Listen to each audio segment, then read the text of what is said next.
when he introduced his budget, and they did what's called the runs, when you run the data to see what the individual school districts are going to get in terms of state money, the poorest districts in the state were actually being cut, fairly dramatically. And so if you look back at the coverage when that budget came out, there were superintendents saying that they felt like they'd been lied to. State Representative Debbie Phillips has some of the poorest schools in her Southeast Ohio district. She regularly runs the numbers to see what kind of support the state is providing to Athens, Meigs, and Trimble school districts. Erica North is the school board president for Trimble Local Schools, one of the most impoverished school districts in the entire state. According to the way Governor Kasich presented it, we should be getting more funding than those in the more wealthier districts. Unfortunately, it hasn't played out that way for us. We are looking at losing finances. Overall, I don't think that was his intention, but that's what's happening.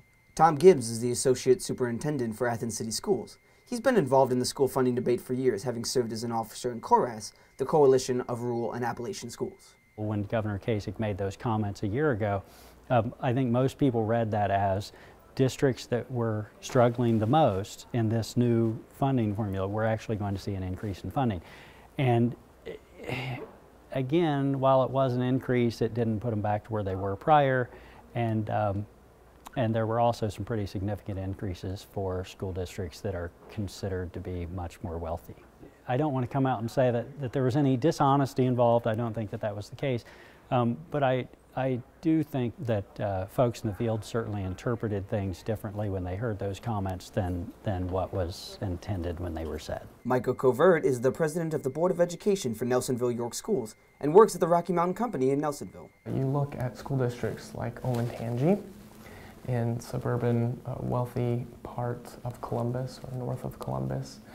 They received like an 80% increase in their state funding, which it's okay because they had an increase in population. However, you have school districts like Federal Hocking, Trimble Local, Alexander that received a 0% increase in their funding. How can we tell a child in Athens County that their education is worth less than a child in a suburban part of the state? It really is not equal. In 1997, the Ohio Supreme Court ruled in DeRolf versus the state that the funding of public education was both unconstitutional and inequitable. The opinion of the court stated that Ohio fails to provide for a thorough and efficient system of common schools as required by the Ohio Constitution. They directed the state to find a remedy. The case was filed in 1991, and the first ruling from the Ohio Supreme Court came down in 1997, and they basically ruled that the quality of education a student receives shouldn't depend on where they live, that the system was over-reliant on local property taxes, setting up really huge disparities in the opportunities that are available to students. It's one of the great injustices of our time. I would not call it a civil rights issue, but on the one hand I would say that it is very unfair, and I just don't understand why this part of the state is not treated the same as other parts of the state. Athens Associate Superintendent Gibbs says it's easy to see how a funding formula that relies on property taxes could become unfair for kids in Appalachian Ohio. And even within this region, there are disparities. The Athens City School District, keeping in mind, has a fairly large property valuation in comparison to neighboring school districts because the university property is exempt. However, all of the residential property where professors and folks who work for the university tend to live. But then outside of Athens, I mean, it doesn't take very far outside of Athens to where there's pretty extreme poverty. And so just Trimble Local School District is one of the poorest school districts in the state. It's usually either the bottom or at least in the bottom two. One way for schools to increase funding is to ask the voters in their district to increase the property tax rate through a levy. In areas where the property rate is higher, levies can be harder to get passed. And even when levies are passed, they don't raise as much money because overall property taxes are lower. Trimble Board of Education President Erica North has firsthand knowledge of the challenges of levies in Appalachia. The property valuations in our district are very low. So for us, if we put a 1 mil levy out there and it's approved, we will generate approximately $40,000 for the district. In Athens City School District, if they do a 1 mil levy, they will raise about $426,000 for their district. So Passing a levy is difficult, I think, nearly anywhere that you live. But for us, even if we are able to pass a levy, it's still not going to provide the kind of financial income that we would need for the district. Eric Riley grew up in Trimble County and has a daughter at Trimble High School. He knows trying to pass a levy can be hard on the community. I mean, it kind of even splits families, because you'll get some people in the family that are for it, some people that are against it. I mean, I've experienced that. It's hugely difficult. It's just an economically depressed area, and it's tough to pass a levy here. Our property taxes do not garner as much as other school districts do, because the property here is not worth a lot.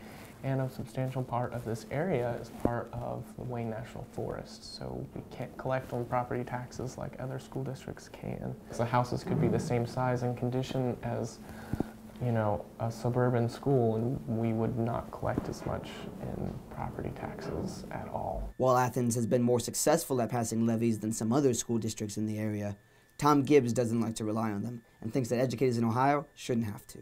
Athens has been fortunate. However, I think we have to live with reality that constantly going back to voters for additional levies isn't going to work. And I think that's been proven in larger districts in the Columbus area. Upper Arlington failed their first levy in memory just this past year. Worthington cities had difficulty passing levies. So this is a statewide issue that really goes back to the fundamental funding formula. And while Governor Kasich's team proposed an idea that they thought would address that primary flaw in the funding system, I don't see that that's happened, that the flaw's been addressed adequately, and I would say that my sentiments would be echoed by most in the field. The difficulty in passing levies is only one part of the larger funding problem facing Appalachian school districts. This can clearly be seen in the classroom, particularly with the introduction of new technology. As more education has moved online, the burden is on the schools to familiarize their students with that new technology. And as more standardized testing has moved online, schools that do not have that needed technology could be leaving their students at a disadvantage. Right now they're starting to put all of the state testing online, which isn't a bad thing, makes it easier to grade, but we're talking about third graders having to type answers. Now my third grader is probably a little more savvy with the iPad than I am, but it still makes things more difficult. Again, there's another financial burden to the district. Now we have to find these computers and have them accessible for all of our students to do testing on. Becky Dalton is the principal at Nelsonville York Elementary School. Her school has had the opportunity to take advantage of new technology. We were able to purchase smart boards in every classroom. We have document cameras in every classroom. So we are, I feel like, ahead of the game. We're progressive as far as our teachers' ability to present lessons and the students being able to interact with a smart board. So in 2005, Cleveland was getting smart boards, and we didn't get on that boat until around 2010. And then we only got a few. Still to this day, we don't have them in every classroom. And you know, it's kind of a competition with the teachers who gets the smart board this year. So it's little things like that that do make a difference, because everybody's learning style is different. For many Southeast Ohio districts, the question is not how to invest in new technology, but the more pressing issue of how to stay out of financial emergency and avoid deficit spending. When school districts have to dip into their emergency funds to cover deficits, that's when talk of layoffs and cutting programs comes to the table. In 5 years, you know, we won't have, we'll have a negative balance, and that's because of rising costs in teachers' salaries, in retirement, in benefits, in utilities, in fuel. People just don't think about that when they think about schools, but schools are businesses, and we have to keep costs down in order to do our ultimate job, and that's educate children. With our district, we've worked very hard over the last 4 years to get back into a financially sound state. We were sitting on the edge of fiscal emergency for a couple years, and we've tried really hard to get that budget back, and we've done very well, and we've managed to stay in the black out through the next, I believe it's 4 years. But we start deficit spending in year number 3. And when money does run out, the schools and communities have to get creative. I've seen what the district needs, and as I you know, am more involved with people in the district, I hear the stories about how we make it. And, you know, I've heard stories about the maintenance superintendent going out and buying floor mats from the local dollar store to glue on the roof because we couldn't afford the patching material. The Trimble Textbook Foundation, they raise money to buy textbooks, updated textbooks for our kids. And we actually have a group that does boxing for books, so we've got teachers that get in the ring and slug it out, so they really put their heart and soul into this district. I really wish that Governor Kasich would visit our area and see what it's like. You know, we're all people, and I don't believe in parties, I believe in people. I feel like if he could just come and see the small successes that each one of our school districts has, maybe he would feel better about them. It's not about whether you agree with public schools or private schools or charter schools. It's about whether you agree with supporting our school children, because they will take our places someday. If people sitting in the House Education Committee and the Senate Education Committee and the governor himself or the State Board of Education would just come down and see the great things we've done with our school districts, if they could see the heartache and the hard work that teachers put in every single day, I think that would really open their minds.